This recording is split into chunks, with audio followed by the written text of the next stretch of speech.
लोकसभेच्या निवडणुकीनंतर आता ठाकरेंच्या शिवसेनेचं लक्ष हे विधानसभेकडे आहे। आदित्य ठाकरे यांचे आजपासून विधानसभा निहाय दौरे सुरू होत आहेत। मावळ लोकसभेतील पराभवानंतर आदित्य ठाकरे आज कर्जत आणि उरण विधानसभेचा दौरा करणार आहेत।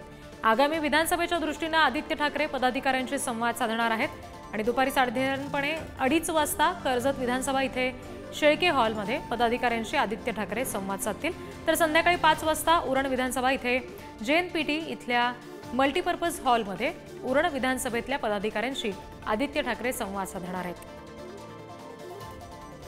प्रतिनिधी प्रवीण जाधव यांच्याकडून अपडेट्स घेणार आहोत। प्रवीण, कशा पद्धतीचा हा दौरा असेल आदित्य ठाकरे यांचा आणि कुठले मुख्य मुद्दे असतील विधानसभेच्या दृष्टीने ठाकरेंच्या शिवसेनेचे? ठाकरेंच्या शिवसेनेचं आजपासून मिशन विधानसभा हे सुरू होताना दिसतंय। शिवसेनेचे युवा नेते आमदार आदित्य ठाकरे आज कर्जत विधानसभेच्या दौऱ्यापासून ह्या दौऱ्याला सुरुवात करत आहेत। आज दुपारी कर्जतमध्ये शेळके हॉल येथे विधानसभेच्या क्षेत्रातील सर्व पदाधिकाऱ्यांचं व कार्यकर्त्यांशी ते संवाद साधतील। एकंदरीत लोकसभेला जरी मावळ लोकसभा मतदारसंघामध्ये पराभव झालेला असला तरी ठाकरेंच्या शिवसेनेला कर्जत विधानसभेमधून जवळपास सर्वात जास्त या पूर्ण मतदारसंघात 16,000 ते 18,000 मतांचं मताधिक्य ह्या कर्जतमधून मिळालं होतं ठाकरेंच्या शिवसेनेला।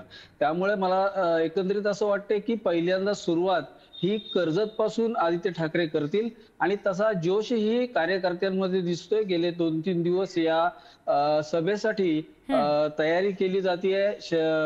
पदाधिकाऱ्यांच्या मीटिंग्स घेतल्या जात आहेत आणि कार्यकर्त्यांची जमवाजमव एकंदरीत या सभेसाठी होते। काय आदित्य ठाकरे मार्गदर्शन करतायत, कशा प्रकारे पुढच्या विधानसभेचा आगामी त्यांची रणनीती असेल ही आज दुपारी कळणार आहे। दुपारी खरं तर 12 वाजताची सभा सांगितली, परंतु एकंदरीत कळते की 1 ते 2 वाजेपर्यंत आदित्य ठाकरे कर्जतमध्ये पोहोचतील आणि त्यानंतर ते बाजूच्याच उरण या मतदारसंघामध्ये संध्याकाळची सभा घेणार आहेत। निश्चित, आणि या सगळ्या सभांचे आणि कशा पद्धतीने मार्गदर्शन आदित्य ठाकरेंकडून केलं जाते याचे अपडेट्स तुमच्याकडून घेऊ।